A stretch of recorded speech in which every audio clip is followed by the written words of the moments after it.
A Parashá animada com o Moremicha animado 2.0. Bem-vindos a mais uma Parashá animada com o Moremicha animado. Essa semana a Parashá de Vayeshev, que quer dizer sentar. Vocês perguntam e eu respondo, pelo menos tento. Vamos lá? Moremicha, acontece de um pai gostar mais de um filho do que do outro? Pois é, esse tipo de coisa acontece e aconteceu na nossa Parashá. Yosef era o queridinho do seu pai e isso despertava ciúmes em seus irmãos. Seu pai ainda tinha um vínculo especial com ele com os estudos da Bíblia e da Torá e ainda costurou para ele o que na Torá está escrito como Kutonet Passim, que é uma túnica listrada usada para ministros. Quando os irmãos viram isso, eles já não podiam mais aguentar de ciúmes. Além disso, Yosef dedurava os irmãos para seu pai. Se ele via os seus irmãos cochichando, falando mal dos filhos das servas, Bilhá e Zilpá, Yosef contava tudo o que escutava dos seus irmãos para o seu pai. Começou a ficar insustentável os ciúmes e a inveja dentro da casa de Yaakov com seus 12 filhos. E pra piorar, Yosef veio para os irmãos contando 2 sonhos. No primeiro sonho, ele era uma espiga e os irmãos eram outras espigas em volta dele. Ele se ergueu e todas as espigas se ajoelharam para ele. Os irmãos ficaram loucos. O que você quer dizer? Que você é rei? Que você é importante? E que todo mundo vai se ajoelhar para você? Depois Yosef teve outro sonho. O sol, a lua e as 11 estrelas se ajoelhavam para ele. Todos os irmãos ficaram loucos. Inclusive, nesse sonho, o seu próprio pai Yaakov. Afinal, o sol é Yaakov, a lua é Rachel. Mas Rachel já tinha falecido, ela não ia poder estar se ajoelhando. Yaakov deu uma bronca no seu filho Yosef por estar despertando ciúmes e a inveja nos irmãos, mas dentro dele, ele sabia que esses sonhos têm um significado e que futuramente Yosef viraria um grande rei. Num belo dia, os irmãos de Yosef saíram para pastar com os animais. Yosef ficou com seu pai, estudando Torá. Após um tempo, Yaakov falou para o seu filho: estou preocupado com seus irmãos. Já faz tempo que saíram para pastar. Cadê eles? Você pode ir atrás deles? Yosef então foi atrás dos seus irmãos e ele se perdeu no caminho. O anjo Gabriel achou Yosef, perguntou para ele: o que você procura? Disse Yosef: Etachaya no Himevatesh. Procuro meus irmãos. Sabe onde eles estão? O anjo Gabriel então direcionou Yosef para onde estavam os irmãos. Quando os irmãos avistaram Yosef, começou o cochicho de lá para cá. Chegou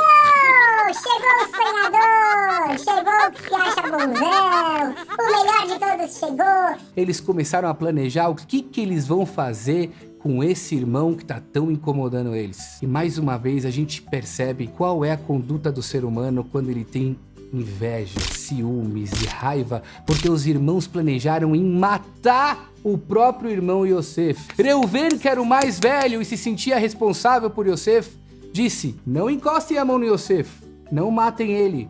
Vamos jogar ele aqui num poço. Reuven tinha a intenção de voltar para o poço e tirar Yosef de lá e devolvê-lo a seu pai. Afinal, Reuven tinha que sair mais rápido daquele encontro porque chegou seu momento de servir o seu pai. E assim fizeram. Rasgaram a túnica de Yosef, deixaram ele sem roupa e jogaram ele dentro de um poço. A Torá diz que o poço estava vazio e os nossos sábios dizem vazio de água, mas cheio de cobras e escorpiões venenosos. Yosef gritava: por favor, me tira daqui, me tira daqui. E os irmãos se afastaram, comendo o seu pãozinho, deixando o irmão dentro do poço sofrendo. De repente, os irmãos avistaram uma caravana de muçulmanos que carregavam com si especiarias. Normalmente essas caravanas andavam com especiarias de cheiro muito ruim. Nessa específica vez, eles andavam com especiarias de cheiro muito bom. Em honra a Yosef, porque sabem o que aconteceu? E Eudá se levantou e disse: para que deixar o nosso irmão sofrendo no poço? Vamos tirá-lo ele do poço e vender ele para os muçulmanos. Tiraram Yosef do poço e ele foi vendido como escravo para os muçulmanos. Quando Reuven voltou da sua missão de servir o almoço para o pai, ele perguntou para os irmãos: cadê o Yosef que eu pedi para jogar no poço? Eu quero tirar ele, devolver ele para o pai. E a gente já vendeu para os muçulmanos. Reuven falou: o que vocês fizeram? Como a gente vai voltar para casa sem o nosso irmão? O que vamos dizer ao nosso pai? Tiveram então os irmãos a ideia de pegar a túnica de Yosef e mergulhar ela em sangue de um cabrito, entregar para o pai e ver o que ele vai achar disso. Quando os irmãos voltaram para casa, entregaram a túnica a Yaakov, pai de Yosef. Yaakov gritou: Tarof, Taraf, Yosef, meu filho foi assassinado por um animal feroz. Olha aqui o sangue na túnica dele. Eu jamais vou me consolar.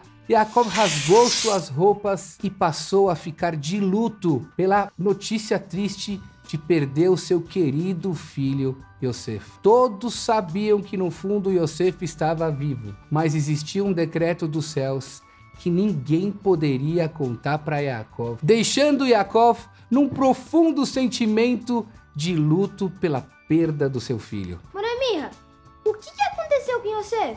Yosef se tornou escravo dos Ismaelim. Ele não parava de chorar. Os Ismaelim queriam bater nele, só para de chorar. Quando eles passaram do lado do túmulo da mãe de Yosef, Kever Rachel, Yosef pediu para rezar lá e chorou para sua mãe: olha a minha situação, estou sendo vendido como escravo. E a sua mãe respondeu: paciência, Yosef, você está chegando no fundo do poço para em algum dia você estar no topo da montanha. Rachel então passou para seu querido filho um grande ensinamento. Às vezes a gente tem que estar no fundo do poço para poder chegar em algum dia no topo da montanha. Rachel pediu então para seu filho o que a gente conhece como Savlanut, paciência.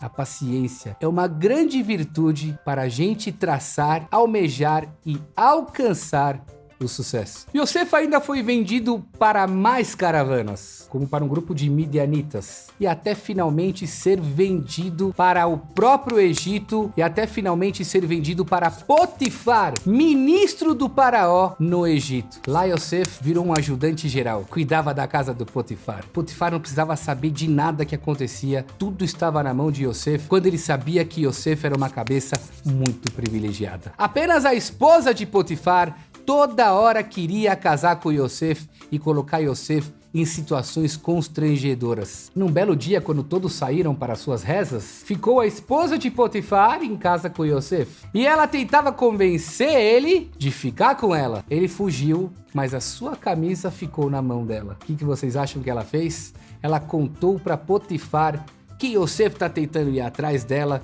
quando no final das contas era uma grande mentira. Quando Potifar descobriu essa história, jogou Yosef no calabouço de Mitzrayim, um lugar terrível e assustador debaixo da terra. Mas Yosef era próspero, Yosef era bênção, e logo que Yosef chegou no calabouço, na prisão de Mitzrayim, ele também prosperou. Ele se tornou o ministro da prisão. As chaves das celas de cada prisioneiro ficavam na mão de Yosef. Yosef cuidava de cada prisioneiro e suas comidas. Num belo dia, 2 novos prisioneiros apareceram no calabouço onde estava Yosef. Um deles, Sara Mashkim, o ministro da bebida do rei Faraó. Ao levar o vinho, o cálice de vinho para Faraó, Faraó viu um mosquito lá dentro. Ficou bravo com esse ministro e jogou ele na prisão. O outro ministro, Saraofim, o padeiro, Faraó foi comer o seu pão e encontrou uma pedrinha dentro do pão. Ficou bravo com esse ministro e jogou ele no calabouço, na prisão. Yosef então passou a cuidar desses 2 novos ministros que apareceram na prisão. Numa bela manhã, Yosef está passeando pelas celas. Ele passa pelas celas do Sara Mashkim, ministro das bebidas, e Saraofim, ministro dos pães. E os 2 estão com cara amarrada. Por que vocês estão tristes? Tivemos um sonho e não sabemos decifrá-lo. Disse a eles Yosef: os sonhos pertencem a Deus. Contem a mim e eu trarei para vocês a mensagem de Deus. Disse o Sara Mashkim, ministro da bebida, para Yosef: no meu sonho eu vi uma uva com 3 galhos e por elas brotavam frutos, e eu espremi o suco e a uva dentro do copo de Faraó. Disse Yosef para ele: 3 cachos significa 3 dias. Daqui a 3 dias Faraó fará uma grande festa, tirará você do calabouço e te devolverá para seu cargo de Saramashkim, ministro das bebidas. O padeiro, quando viu isso, falou: poxa vida, esse Yosef sabe tudo. Eu também tive um sonho. No meu sonho, 3 cestas de pães, dos melhores pães de Faraó. Só que aí veio o corvo e comeu os pães da última cesta. Eu acordei e era um sonho. Disse Yosef: 3 cestas são 3 dias. Daqui a 3 dias, Faraó fará uma grande festa. Só que ele não te devolverá para seu cargo. Ele te matará em praça pública pelo que você fez. Afinal, gente, vamos pensar. Um mosquito num copo é muito mais normal de cair do que uma pedra numa massa. O erro do ministro dos pães é muito mais grave do que o erro do ministro das bebidas. Yosef disse ao Saramashkim: eu te ajudei, agora você me ajuda. Daqui a 3 dias, quando você voltar para Faraó, lembre para ele que eu estou aqui de uma maneira injusta nessa prisão e que eu quero sair desse calabouço. Porém, o Saramashkim não lembrou. Faraó, depois de 3 dias, fez uma festa de aniversário. Aliás, a primeira festa de aniversário que aparece na Bíblia é a festa de Faraó. E ele recontratou o Saramashkim, que voltou a espremer as uvas em seu cálice, e matou o Saralfim, o ministro dos pães, em praça pública. Tudo conforme havia decifrado Yosef dos sonhos do ministro dos pães e do ministro das bebidas. Mas vejam, pessoal, o grande ensinamento que fica dessa história. Porque está escrito na nossa Torá que Yosef pediu 2 vezes para o Saramashkim lembrar dele. Uma vez é até o normal, 2 vezes esbarra na fé. Se Yosef estivesse enraizado com a sua fé que ele sairá do calabouço, ele não ia precisar pedir 2 vezes. Apenas uma vez. Quando você pede 2 vezes, algum problema de fé está abalando a sua vida. E isso vale para tudo em nossas vidas. Devemos fazer o mínimo necessário e confiar que Ele, que está lá em cima, fará a sua parte. Quando a gente tenta fazer a parte dele, muito possivelmente Ele dirá: não vou fazer minha parte, afinal não confiam em mim. Deus quer que a gente deixe para Ele, para que Ele faça a parte dele e a gente faça a nossa parte. A nossa parte é fazer o mínimo necessário e o resto confiar. Isso se chama em hebraico emuná, fé, o bitachon, segurança. Diz aí o que você pensa desses ensinamentos nos comentários do vídeo.